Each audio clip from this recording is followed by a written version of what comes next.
आज 78तम स्वाधीनता दिवस ओडावासी को प्रथम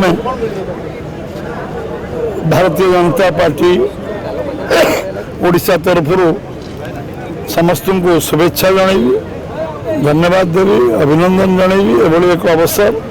आम कष्टलब्ध स्वाधीनतार दिवस आज पालन करचु आम एकता अखंडता आम संस्कृति परंपरा को बजाय रखापी आम गणतंत्र को आहरी शक्तिशाली करने एवं राजनीतिक व्यवस्था को आहरी शक्तिशाली करने समस्ते आम संकल्प आज नवार दिन एवं आम समस्तंकर ये दिवस दायित्व दिवस एवं ये दिवस आम समस्त ओडिशा को 1 नंबर राज्य परिणत करिवार दिवस एवं ये दिवस होची ओडिशार जो संभावना अच्छी एवं युवक कृषक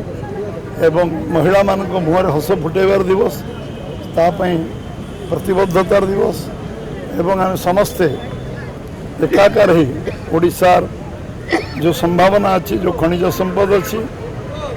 जो बेलाभूमि अच्छी जल संपद अच्छी जंगल संपद अच्छी एवं विभिन्न मानव संबल आम पाखे जहाँ अच्छी ओडिशा रे ताको पूर्ण विनियोग करवा ओडिशा को विकसित ओडिशा करवा ओडिशा को 1 नंबर राज्य भारत परिणत करवा भारतवर्ष विकसित भारत को योगदान ओडिशार अधिक निश्चय आज दिन में समस्तंकर प्रेरणा उत्साह संकल्प दिन हवा उचित एवं से ये स्वाधीनता दिवस आम समस्त गोटे स्मरणीय स्वाधीनता दिवस